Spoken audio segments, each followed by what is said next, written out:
예수님의 권세와 능력. 누가복음 4장 31절에서 44절 말씀입니다. 갈릴리의 가버나움 동네에 내려오사 안식일에 가르치시매 그들이 그 가르치심에 놀라니 이는 그 말씀이 권위가 있음이로라. 그 당에 더러운 귀신 들린 사람이 있어 크게 소리질러 이르되 아 나사렛 예수여 우리가 당신과 무슨 상관이 있나이까? 우리를 멸하러 왔나이까? 나는 당신이 누구인 줄 아노니 하나님의 거룩한 자니이다. 예수께서 꾸짖어 이르시되 잠잠하고 그 사람에게서 나오라 하시니 귀신이 그 사람을 무리 중에 넘어뜨리고 나오되 그 사람은 상하지 아니한지라. 다 놀라 서로 말하여 이르되 이 어떠한 말씀인고 권위와 능력으로 더러운 귀신을 명하며 나가는도다 하더라. 이에 예수의 소문이 그 근처 사방에 퍼지니라. 예수께서 일어나 회당에서 나가사 시몬의 집에 들어가시니 시몬의 장모가 중한 열병을 앓고 있는지라. 사람들이 그를 위하여 예수께 구하니 예수께서 가까이 서서 열병을 꾸짖으신대 병이 떠나고 여자가 곧 일어나 그들에게 수종드니라. 해질 무렵에 사람들이 온갖 병자들을 데리고 나아오매 예수께서 일일이 그 위에 손을 얹으사 고치시니 여러 사람에게서 귀신들이 나가며 소리질러 이르되 당신은 하나님의 아들이니이다. 예수께서 꾸짖으사 그들이 말함을 허락하지 아니하시니 이는 자기를 그리스도인 줄 알미러라. 날이 밝음에 예수께서 나오사 한적한 곳에 가시니 무리가 찾다가 만나서 자기들에게서 떠나시지 못하게 만류하려 하매 예수께서 이르시되 내가 다른 동네들에서도 하나님의 나라 복음을 전하여야 하리니 나는 이 일을 위해 보내심을 받았노라 하시고 갈릴리 여러 회당에서 전도하시더라. 할렐루야. 우리 하나님께 감사와 영광의 박수를 돌리겠습니다. 지난번 본문에서 우리는 예수님께서 자신의 고향인 나사렛에서 배척받으시는 것을 보았습니다. 선지자가 고향에서 환영받지 못한다는 말씀 그대로 하나님의 아들 예수님이 얼마나 보배로운 분인지 그 고향 나사렛 사람들이 잘 알아주지 않았습니다. 알아주지 않는 정도가 아니라 예수님을 욕하고 한꺼번에 달려들어서 낭떠러지에서 밀쳐 떨어뜨려 죽이려고까지 했습니다. 참 예수님 마음이 어떠셨을까? 영적인 지도자로서 겪을 수 있는 최악의 상황입니다. 가장 가까운 사람들이 자기를 반대하고 대적하는 겁니다. 나쁜 일 하려는 것도 아니고 하나님의 일 하는데 하나님의 사랑으로 자기들 섬기려고 하는데 그것도 모르고 저항하고 비판하고 분노하는 거예요. 높고 높은 보좌를 버리시고 땅에 내려오셔서 우리를 섬기려 하셨는데 예수님의 고향 사람들이 예수님을 가장 적대시하는 거예요. 예수님이 얼마나 마음 아프셨겠습니까? 우리 같으면 막 화를 내고 자기 연민에 빠지거나 자포자기하면서 초창기에 사역을 포기했을 수도 있습니다. 그런데 예수님은 안 그러셨어요. 그 나사렛에서의 핍박을 뒤로 하시고 바로 가버나움으로 장소를 옮겨서 사역하십니다. 마치 아무 일도 없었다는 듯이. 혹자는 예수님은 하나님이시니까 전혀 상처를 받지 않았을 것이라고 말합니다. 여러분, 하나님은 상처받지 않으십니까?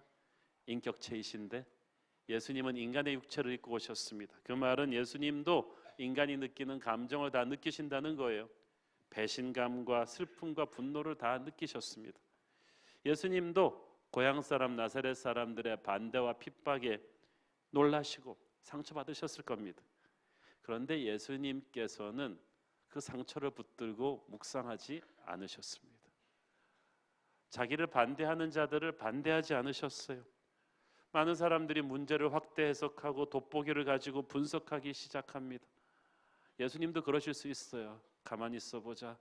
그 건너마을 최천지 아들도 거기 껴 있었지. 내가 이름 적어놓고 두고 대적기도 하리라. 반드시 저 집안이 잘 되지 못하려. 이렇게 문제를 문제화시키지 않았습니다. 여러분, 문제 가지고 큐티하지 마십시오. 자기를 상처 준 사람들이 한 말 그대로 그냥 성경 말씀 안 외우면서 그 말은 또 외워가지고 그냥 곱씹으면서 큐티하고 적용하고 그러지 마세요. 예수님은 성령의 은혜로 상처를 씻어내시고 새로운 미래로 나가셨습니다. 여러분이 상처 안 받았다는 거 아니고 문제 없다는 거 아니에요. 그렇지만 상처는 지나가게 하라. 상처를 준 사람들도 그냥 지나가게 하라. 우리가 인생에서 어떤 벽 앞에 부딪혔어요. 그 벽 앞에 앉아서 통곡하며 욕하고 한품지지 마십시오. 안 되면 이제 다른 벽을 가서 오르면 됩니다. 문을 두드리라 그러면 열릴 거라 그랬지 다른 문, 그 문이 열릴 거라 그러지 않았어요. 다른 문이 열립니다. 우리가 어떻게 항상 어디를 가도 모든 사람에게 사랑받고 승승장구하겠어요. 예수님처럼 완벽하신 분도 이렇게 가까운 고향 사람들한테 오해와 핍박을 받으셨는데 우리같이 부족한 죄인들이 때로는 욕먹고 핍박받는 거 당연하지 않겠어요? 욕먹는 거 당연하다. 핍박받는 거 당연하다. 오히려 내가 욕먹을 만큼 더 안 먹고 있구나. 제가 나에 대해서 완벽하게 잘 모르고 있구나. 그냥 이렇게 생각하고 마음을 편하게 가지십시오. 우리는 사람들의 반응에 좌지우지하지 말고 하나님 앞에서 신실하게 사역하면 되는 거예요.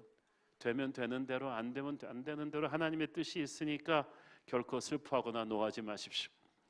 한쪽 문이 닫혔다고 해서 또 다른 문이 닫히는 게 아니에요. 기도하면 하나님께서 열어주시는 또 다른 문이 보입니다. 나를 거절한 사람들이 있다면 또 나를 환영한 사람들이 있어요. 그렇다고 이쪽이 거절했다는 건 아니에요. 때로는 그렇게 해서 옮겨간 장소가 더한 축복의 장소가 될 수가 있습니다. 가버나움이 그랬어요. 예수님께서 나사렛을 떠나서 가버나움으로 오셨는데 가버나움은 예수님의 고향 나사렛에서 북동쪽으로 약 40km 정도 떨어진 갈릴리 호수 연안에 위치한 도시입니다. 팔레스타인의 수공업 중심지였고 여러 도로들이 교차하는 곳이었기 때문에 상인들이 오고 가는 그런 전략적인 장소였습니다. 예수님의 사역 초창기 기적의 대부분이 가버나움 근방에서 일어납니다. 성지순례 가보면 반드시 이곳에서 시간 오래 보냅니다. 그래서 이 가버나움에서 무슨 일이 일어난다? 그러면 금방 파급 효과가 엄청난 거예요. 예루살렘이 수도지만 이 가버나움이 가지고 있는 전략적인 파급 효과는 예루살렘 못지 않습니다. 워싱턴 DC가 미국의 수도지만 미국에서 뭘 퍼뜨리려면 뉴욕과 LA에서 하면 돼요. 그러면 확 퍼지는 거예요. 가버나움이 그랬습니다. 이 가버나움에서 예수님의 수많은 기적들이 일어나고 가버나움에서 예수님의 수제자 베드로, 안드레 다 여기서 스카우트합니다. 이 자신을 거부했던 나사렛에서 옮겨온 이 가버나움이 더 큰 축복의 땅이었다. 그래서 나중에는 오히려 나사렛에서 거절당한 걸 더 땡큐하게 된다. 여러분 처음 거절당하고 옮기는 것에 대해서 너무 힘들어하지 마십시오. 두 번째 만난 사람, 두 번째 옮겨온 장소가 더 큰 축복의 장소가 될 수 있습니다. 자, 오늘의 본문은 예수님 사역 초창기의 꽃이라고도 할 수 있는 가버나움 사역의 시작이에요. 그런데 오늘 일어난 모든 일들이 단 24시간 안에 일어났어요. 예수님의 하루를 보면서 우리의 하루와 얼마나 다른지 한번 살펴보겠습니다. 31절, 32절 읽겠습니다. 시작. 갈릴리의 가버나움 동네에 내려오사 안식일에 가르치심에 그들이 그 가르치심에 놀라니 이는 그 말씀이 권위가 있음이로라. 예수님은 어디를 가든지 말씀부터 가르치셨습니다. 사람들은 기적을 원했지만 예수님은 말씀 없는 기적을 주지 않으셨습니다. 지금도 우리 신앙의 핵심 엔진은 말씀입니다. 기적이 아닙니다. 여러 가지 우리 교회 사역이 참 많습니다. 주일 하루에 우리 교인들이 여러 사역에서 봉사하는 우리 교인들이 한 600명에 달합니다. 근데 그분들이 그 많은 사역을 잘 감당할 수 있는 것은 우리 교회가 초창기부터 강해 설교와 여러 가지 말씀 훈련을 통해서 말씀의 그 하드웨어를 깔았기 때문입니다. 그게 기초가 되니까 사역을 기쁘게 감당할 수 있는 거예요. 제가 600명 다 다니면서 격려하지 못하지 않습니까? 여러분 늘 말씀을 가까이 하십시오. 늘 말씀을 묵상하십시오. 말씀 충만하십시오. 교회를 움직이는 핵심 동력은 하나님의 말씀입니다. 예수님이 가르치시는 말씀은 보통 말씀이 아니었습니다. 사람들을 놀라게 하는 엄청난 영적인 파워를 가진 말씀이었습니다. 32절에 보니까 그들이 그 가르치심에 놀랐다고 되어 있는데 정확하게 번역하시면 쇼크를 먹었다는 뜻입니다. 보통 말씀이 아니에요. 왜냐하면 그 말씀이 권위가 있음이로라. 설명할 수가 없는데 하늘의 임재가 너무나 가득한 거예요. 하나님의 임재 앞에 무릎 꿇게 만드는 그런 말씀이었습니다. 그 말씀의 파워의 비결은 뭘까요? 요한복음 14장 10절 시작. 내가 아버지 안에 거하고 아버지는 내 안에 계신 것을 내가 믿지 아니하느냐? 내가 너희에게 이르는 말은 스스로 하는 것이 아니라 아버지께서 내 안에 계셔서 그의 일을 하시는 것이라. 아멘. 여러분, 우리가 컴퓨터랑 이 아이패드랑 이렇게 아이패드 갖고 계신 분들 정기적으로 동기화 시키잖아요. 케이블 연결시켜 가지고. 그러면은 이 컴퓨터에 있는 내용이 일로 그대로 들어옵니다. 하나님과 우리가 동기화되는 거예요. 기도할 때, 하나님과 동행할 때, 말씀 속에 거할 때 하나님과 내가 항상 동기화돼. 그래서 하나님의 생각이 내 생각을 덮어버리고 하나님의 뜻이 내 뜻을 꺾어버립니다. 예수님이 그러셨어요. 그러니까 예수님이 하시는 말씀은 하나님이 하시는 말씀이에요. 홍해를 가르고 천지를 창조하신 하나님의 말씀의 권위와 무게와 능력과 기름 부으심이 예수님을 통해서 흘러나오는 거예요.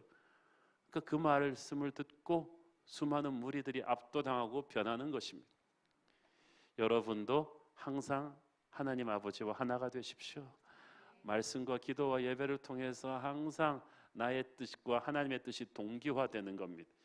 그러면 엄청난 능력이 여러분의 메시지에 담길 거예요. 저의 평생 기도 제목은 설교 잘하는 사람이 되는 것이 아니라 아버지의 마음으로 설교하는 하나님의 권위를 가진 메시지를 전하는 설교자가 되는 것입니다. 저는 우리 교회 목사님들이 다 그런 영적인 권위를 갖고 설교할 수 있기를 바라고, 우리 교회 모든 순장님들이 순예배 인도할 때 그런 영적인 권위를 갖기를 바라고, 우리 주일학교 선생님들이 그런 영적인 권위를 가지고 우리 아이들을 가르쳐 주기를 바랍니다. 예수님께서는 또 더러운 귀신 들린 자를 구원하셨습니다. 33절 읽습니다. 시작. 회당에 더러운 귀신 들린 사람이 있어 크게 소리 질러 이르되. 자, 여러분, 그 전절에 무슨 말씀이 나왔죠? 회당에서 예수님이 설교하시고 계셨다 그랬죠. 그런데 33절에서는 회당에서 더러운 귀신 들린 사람이 앉아있다가 소리를 질렀다. 이 말을 컨텍스트로 합해보면 어떻게 되냐면, 예수님께서 회당에서 설교하고 계시는 중간에 갑자기 귀신 들린 사람이 드러난 거예요. 자기가 소리 질러서 말하기 전까지는 아무도 몰랐어요. 그때까지 멀쩡했단 말이에요. 제가 이 말씀을 읽고 굉장히 놀란 건 두 가지입니다. 회당 안에 멀쩡히 예배드리고 있는 사람들 중에도 귀신 들린 사람이 섞여 있구나. 지가 말하기 전까지는 아무도 모르는구나.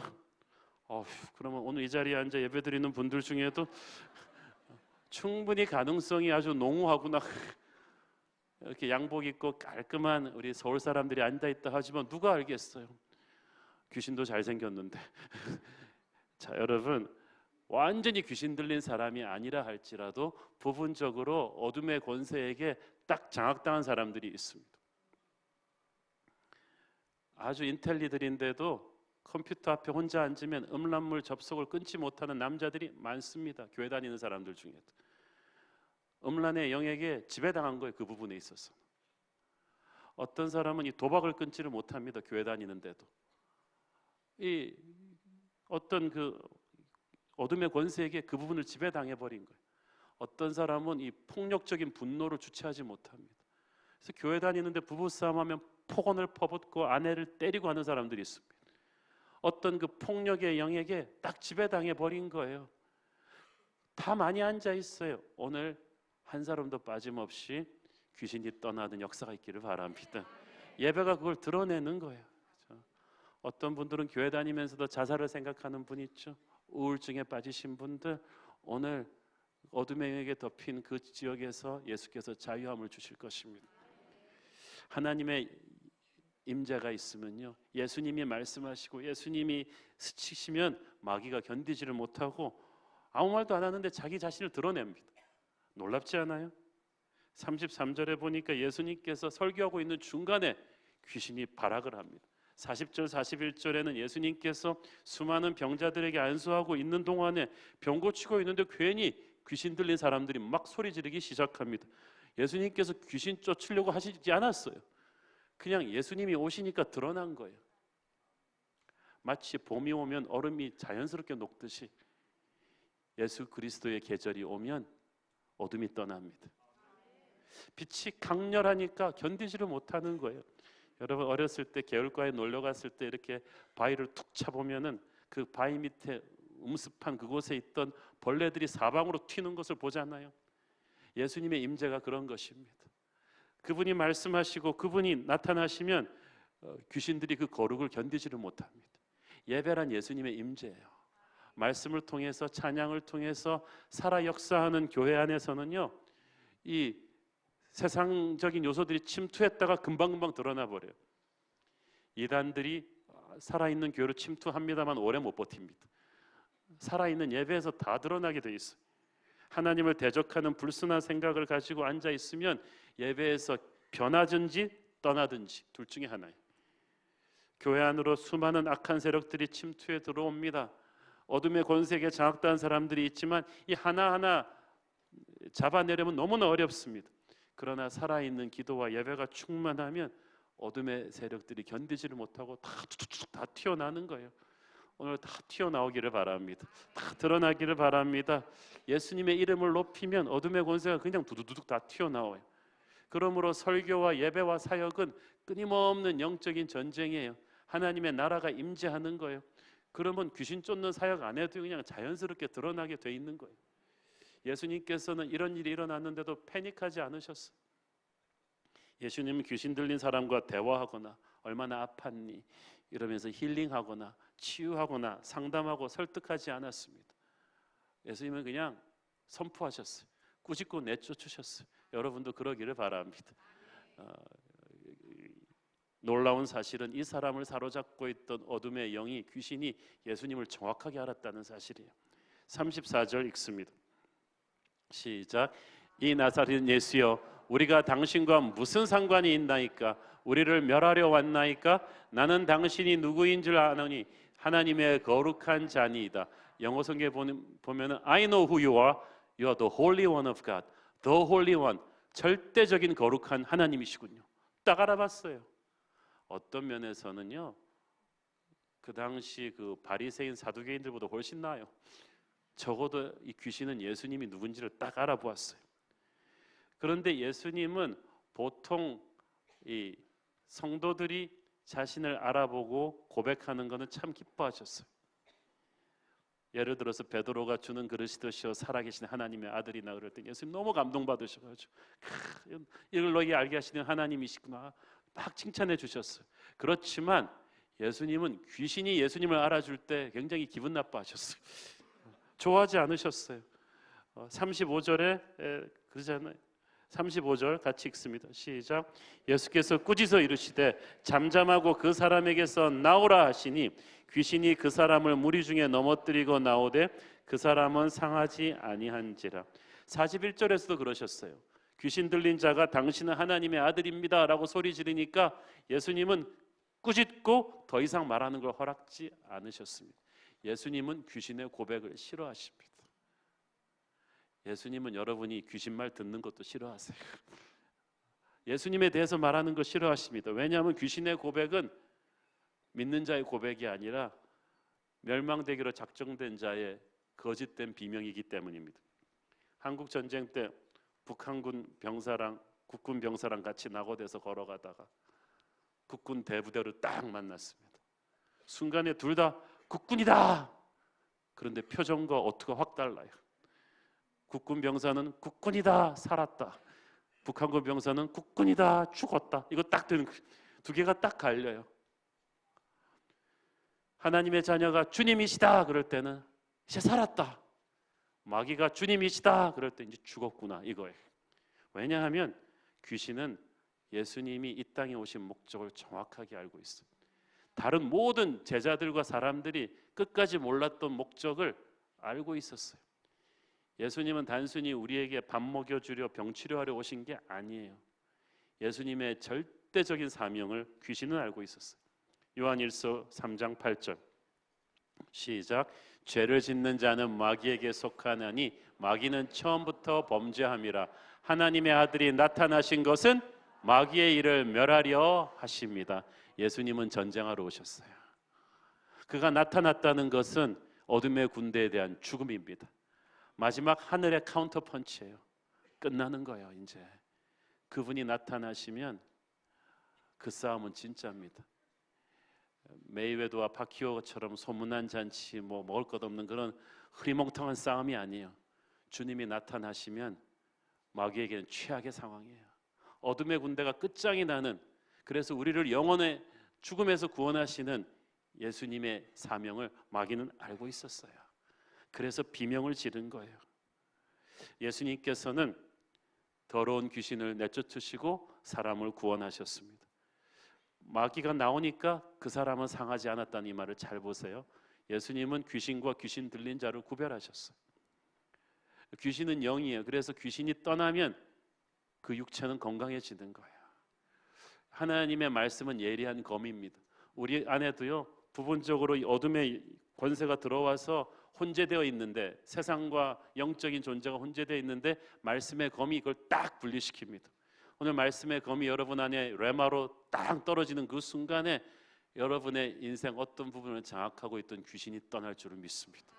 어떤 어둠이 딱 떠나는 거예요. 여기 앉아있는 남자분들에게서 이 음란의 영이 떠나기를 바랍니다.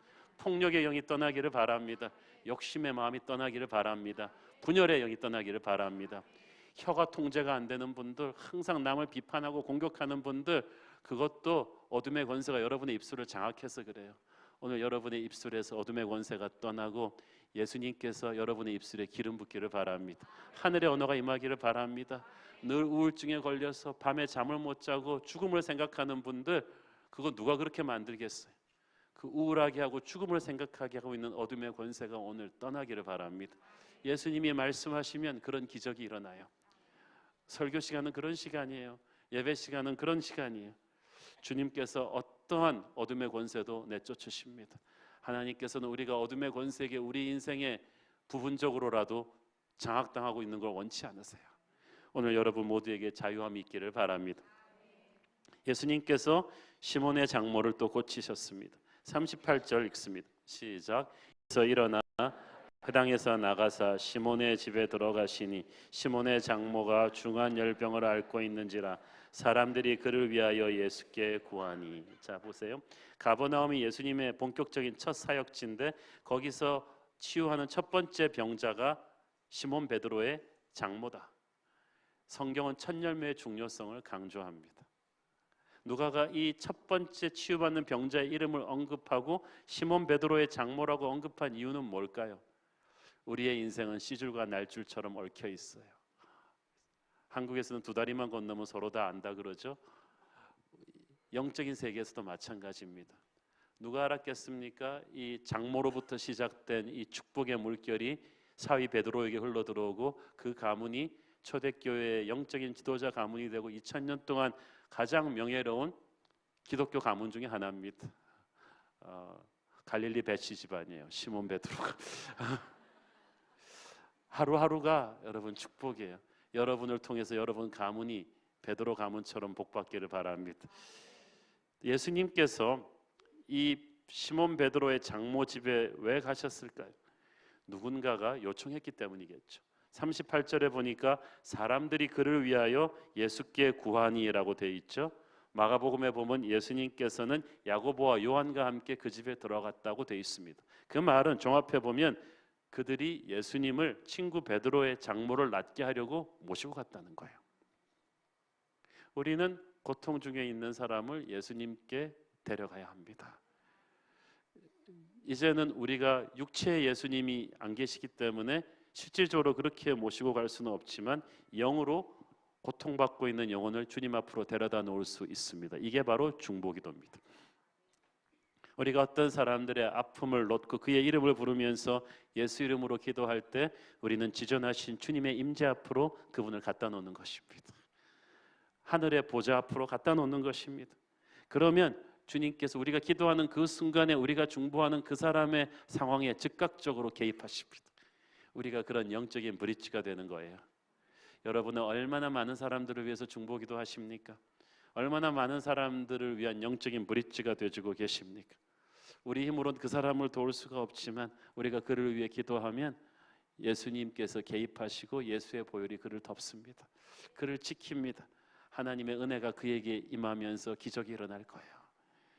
저는 그래서 여러분 그 영적으로 조금만 감이 있는 사람은 수많은 사람들에게 중보기도를 걸어놓고 다닙니다.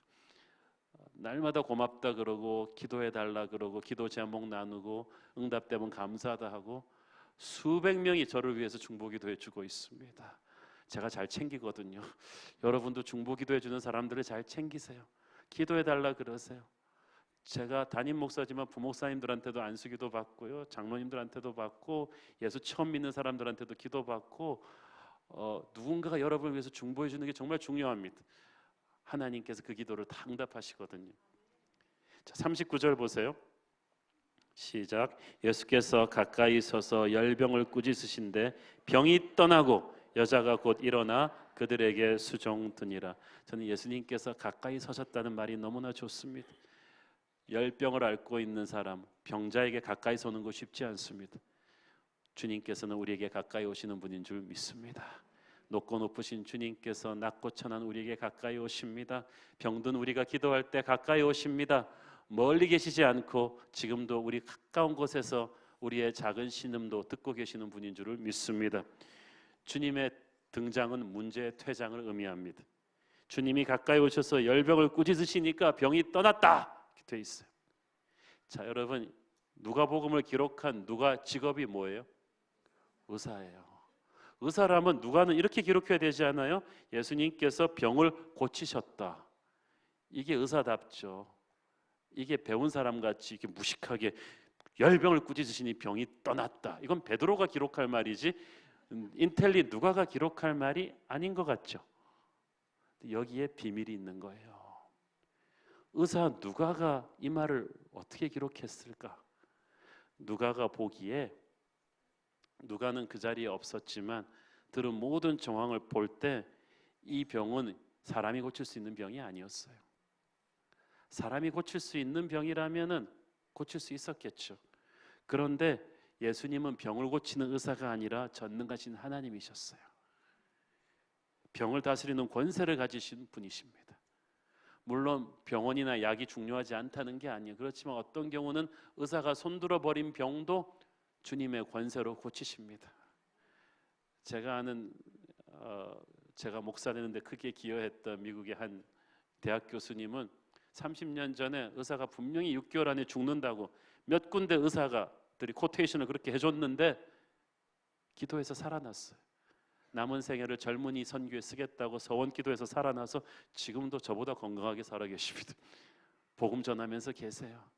그런 기적도 있어요.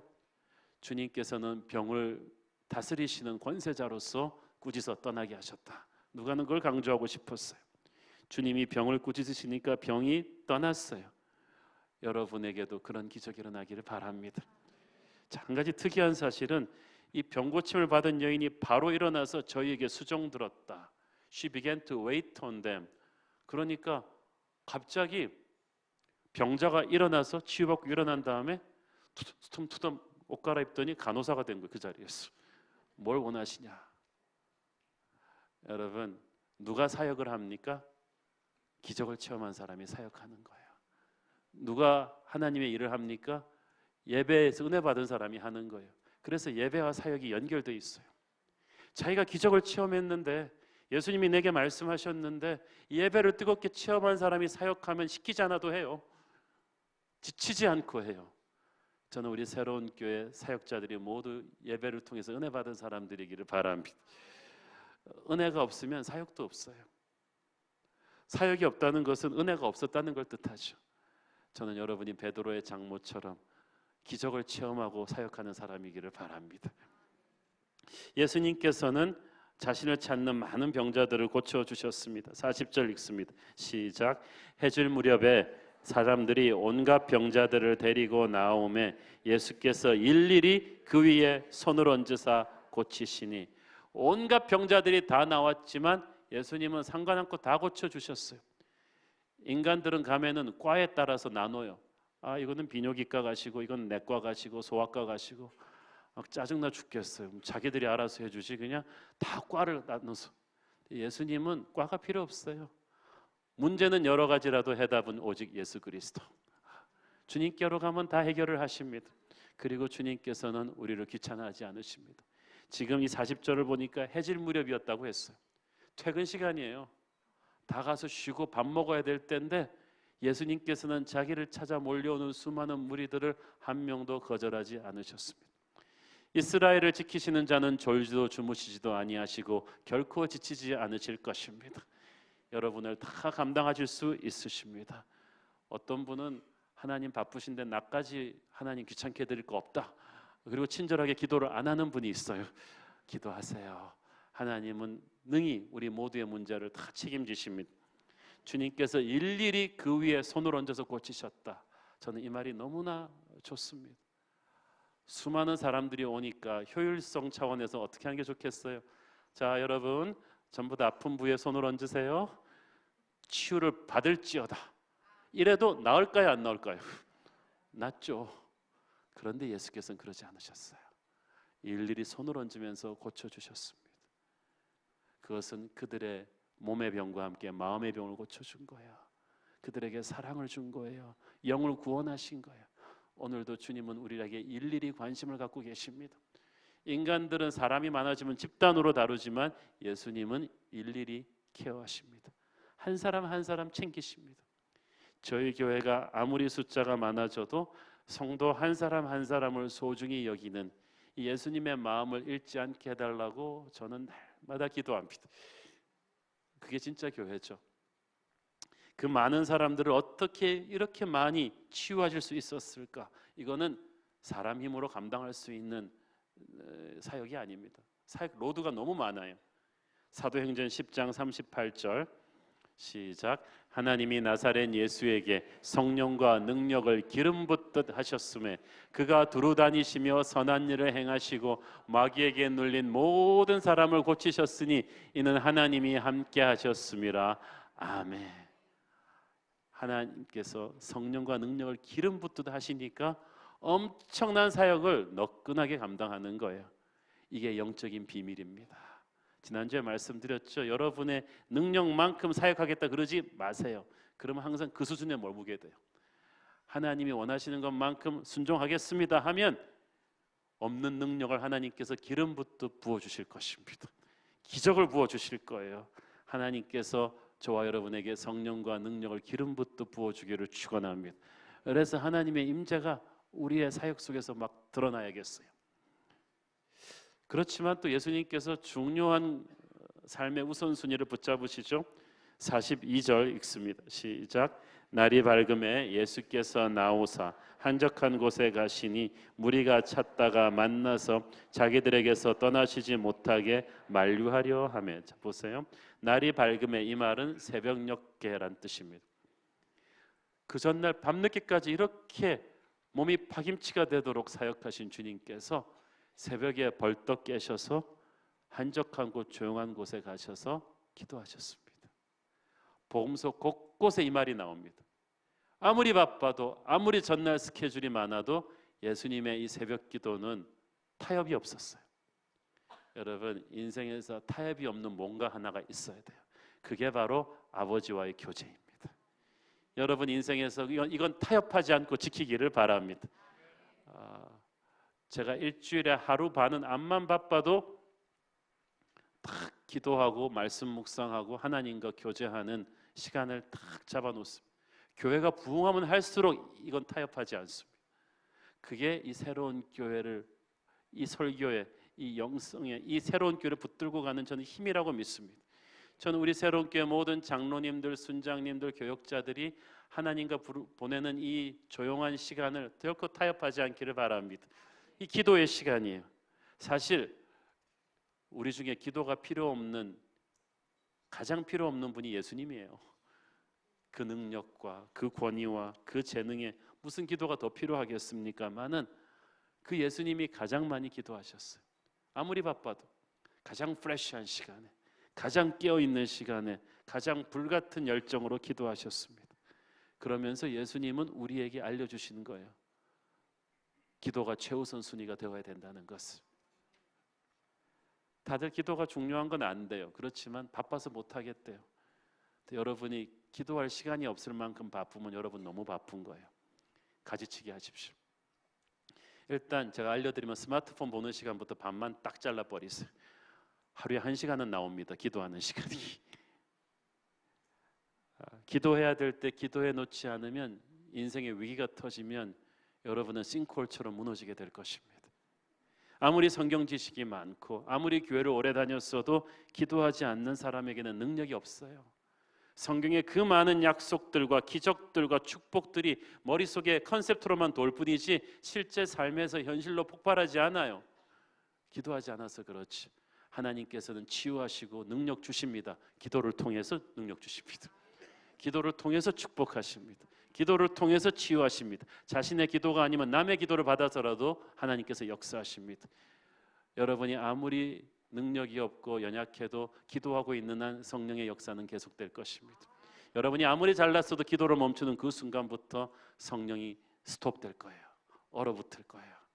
저희들은 기도하는 교회가 되어야만 합니다. 역대상 16장 10절 11절 시작. 그의 성호를 자랑하라. 여호와를 구하는 자마다 마음이 즐거울지로다. 여호와와 그의 능력을 구할지어다. 항상 그의 얼굴을 찾을지어다. 구할지어다. 찾을지어다. 전부 다 기도한다는 말이에요. 항상 기도하는 자에게는 능력이 폭발해요. 마음이 즐거워요. 여호와께서 그를 통해서 역사하세요.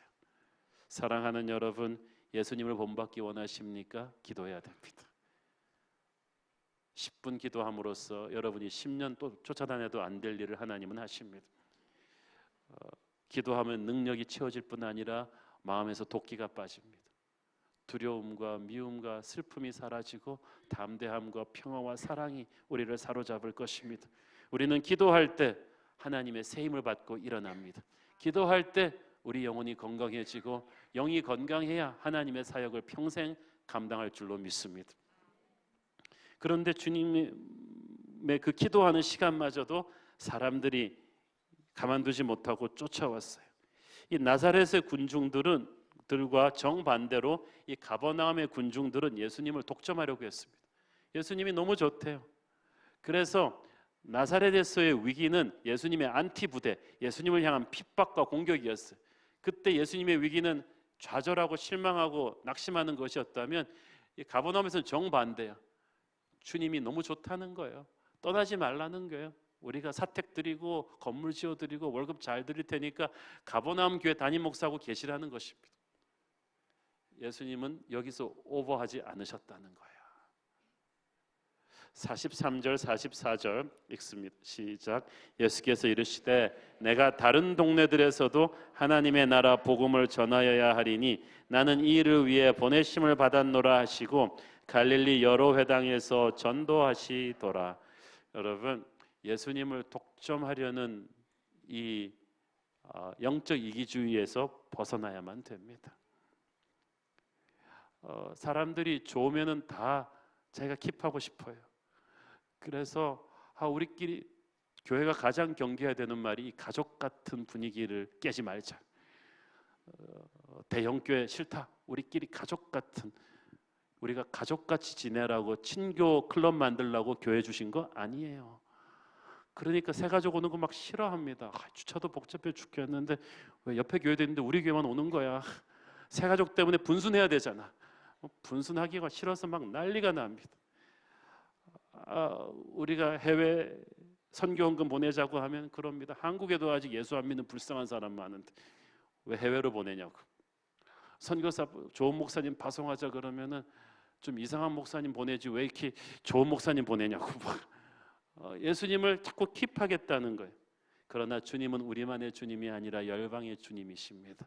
은혜를 받았으면 이웃과 열방에게 흘려보내야 돼요. 가버나움 사람들은 자신들에게 은혜를 주신 예수님께 감사하면서 주님이 또 다른 지역에도 가실 수 있도록 해드려야만 했어요. 우리가 주님을 이웃과 열방에게 흘려보내는 것이 바로 선교입니다. 이게 바로 전도예요. 그러니까 이번 여름 단기 선교 많이 가시기 바랍니다. 이런 걸 간접 광고라고 합니다. 예수님께서는 세상을 구원하시기 위해서 쉬지 않고 일하셨습니다. 오늘 주님의 24시간 한번 보세요. 우리랑 좀 너무 비교되지 않아요? 요한복음 9장 4절 시작. 때가 아직 낮음에 나를 보내신 이의 일을 우리가 하여야 하리라. 밤이 오리니 그때는 아무도 일할 수 없느니라. 밤이 오리니 여러분 언제까지 여러분이 젊지 않아요? 언제까지 주님 일을 할 수 있지 않아요? 할 수 있을 때 해야 돼요. 주님은요 이 땅에서 33년 사시고 공생의 사역은 딱 3년 했지만 그 3년이 다 오늘의 하루 같은 하루들이었어요. 그 영적인 밀도가요 보통이 아니었어요. 그래서 예수님의 3년은요 우리 보통 사람들의 100년 이상의 무게를 담고 있는 거야. 하루를 살아도 영적인 무게가 있는 인생을 살기를 바랍니다. 거룩한 것들로 그냥 꽉 찬 밀도 있는 인생을 살아야죠. 평생을 소처럼 우직하게 부지런하게 목회하셨던 이제 하늘나라 가신 선배 목사님 생각이 났습니다. 몸이 되게 안 좋으세요. 그런데도 이렇게 쉬지를 못해요. 그분은 안식하러 가면서 기차를 타도 다 전도하고 다니느라고 막 쓰러지고 그러는 분이에요. 근데 보니까 그분의 마음에는 항상 통일 한국을 위한 불타는 열정이 있어요. 북한을 위해서 중보기도 하고 열방에게 복음을 전하고 이 타락한 세상의 문화를 바꾸겠다는 그런 뜨거운 열정이 있으니까 가만 앉아있지를 못하는 거예요. 안식을 하면서도 일하면서 하는 거예요. 하나님의 일을 하는 것입니다. 하나님의 일은 일이 아니라 내가 존재하는 이유 그 자체입니다. 그게 예수님의 마음이고 그게 우리의 마음이에요. 우리의 24시간 예수님의 24시간과 비교하면 어떻습니까?